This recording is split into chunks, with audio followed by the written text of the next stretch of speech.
À première vue, l'histoire d'une communauté monastique peut sembler un peu calme. Mais derrière les murs de cette abbaye, bâtie grâce aux dons de croyants soucieux d'assurer leur place au paradis, des moines retirés du monde vont se retrouver à la tête d'un patrimoine colossal. De simples hommes de foi, certes, mais aussi de véritables hommes d'affaires. Derrière l'image paisible des moines de l'abbaye de Mézières se cache une réalité bien plus surprenante. Qui étaient vraiment ces cisterciens?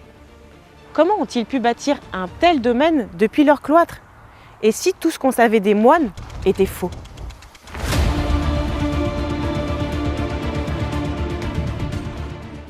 Revenons d'abord à l'essence même du mode de vie des moines. La vie des cisterciens est rythmée par deux activités principales, la prière et le travail. L'étude des livres saints occupe bien sûr une place importante. Mais le travail est également primordial pour les cisterciens car les abbayes doivent être autosuffisantes. Les moines cultivent donc la terre, élèvent les animaux et produisent leur propre nourriture. Pourtant, ces hommes guidés par l'idéal de simplicité vont profondément marquer l'économie et la politique de leur époque. Dès l'époque carolingienne, certaines abbayes deviennent de véritables centres intellectuels et culturels. Cette fonction leur confère un prestige considérable et attire la protection des puissants. Au XIe siècle, l'ordre des cisterciens, dont fait partie l'abbaye de Mézières, apparaît à un moment charnière. Pour la première fois dans l'histoire, tout va bien. Il n'y a pas de guerre et l'économie se porte bien. La crainte de l'enfer et la quête du salut occupent une place centrale dans la piété à cette période. On considère que donner aux moines et s'assurer de leur prière est le meilleur moyen d'atteindre le paradis. Mais pourquoi donner à l'abbaye de Mézières plutôt qu'aux prêtres, aux évêques? Comme le souligne l'historien Guillaume Grillon, c'est une histoire de mode. Ce sont d'abord les abbayes clunisiennes qui sont en vogue. À partir de 1098, avec la fondation de l'abbaye de Cîteaux, le mouvement cistercien s'impose, attirant la dévotion et la générosité des chrétiens. Pourquoi? L'ordre des cisterciens prône un retour plus strict à l'observance de la règle de Saint-Benoît, recentrant la vie monastique sur la prière et le travail. Ces valeurs séduisent de nombreux seigneurs en quête d'un renouveau spirituel. Pour sauver son âme et affirmer son importance, Foulques Réon, seigneur local, fait don de terre pour fonder une abbaye. L'église abbatiale sera consacrée un siècle plus tard.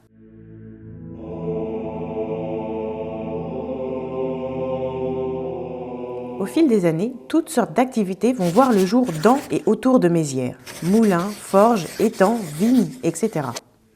Puissants seigneurs et bourgeois vont suivre l'exemple de Foulques et faire toutes sortes de dons à l'abbaye en échange d'une place privilégiée pour leur sépulture. Et oui, plus on s'éloigne de l'autel, plus l'importance du défunt diminue, jusqu'aux tombes contre les murs extérieurs pour les moins favorisés. L'essentiel étant tout de même que l'eau tombant du toit soit sanctifiée. Si le but originel était de vivre du travail de leurs mains dans la plus parfaite austérité, les moines se retrouvent rapidement débordés avec des terres qu'il faut exploiter, des récoltes qu'il faut vendre et qui rapportent. Les moines convers, chargés des travaux manuels, ne suffisent bientôt plus à la tâche. L'abbaye fait alors appel à des fermiers pour exploiter ces terres. À l'image des seigneurs, ils deviennent rentiers, prenant en charge la gestion des terres et des activités du domaine. Les revenus ainsi générés servent à l'entretien de l'abbaye, à la vie de la communauté et aux œuvres de charité. Véritables ingénieurs du Moyen-Âge, ils inventent des techniques nouvelles pour cultiver la vigne, brasser la bière, mais aussi forger le métal ou façonner la céramique. Habiles gestionnaires, ils tirent le meilleur parti de chaque donation, terre, forêt, vigne ou étang, et assurent ainsi la prospérité de l'abbaye. S'il est bien un produit qui va faire la renommée de l'abbaye, c'est bien le vin, produit de luxe par excellence au Moyen-Âge. En 1395, les vins de Mézières bénéficient d'une exonération des droits d'entrée à Beaune obtenue par le duc de Bourgogne, leur offrant un avantage sur leurs concurrents. Mais ces avantages ne sont pas sans créer des tensions. Les procès étaient monnaie courante, aussi bien intentés contre les moines que par les moines eux-mêmes. Comme le souligne l'historien Guillaume Grillon, ils avaient beau être moines, ils étaient régulièrement en procès pour défendre leurs intérêts. Pour mettre fin à une querelle avec les marchands de Beaune qui se plaignent de la concurrence déloyale, le duc de Bourgogne, Philippe le Hardi, obligea l'abbé de Mézières à vendre un de ses immeubles à la ville de Beaune en 1415. Cette dépendance, composée notamment d'une tour, est devenue aujourd'hui le beffroi de Beaune. Des démêlés avec les évêques de Châlons, les Templiers ou autres seigneurs, les moines de Mézières en auront quelques-uns. Jugés par le Parlement de Paris ou par les ducs de Bourgogne, ils en sortaient quasiment tout le temps à leur avantage grâce à leur parfaite maîtrise du droit. Leur recours aux tribunaux pouvait surprendre, mais ils s'inscrivaient dans une vision à long terme. faire de l'abbaye un pôle durable de foi, de savoir et de charité.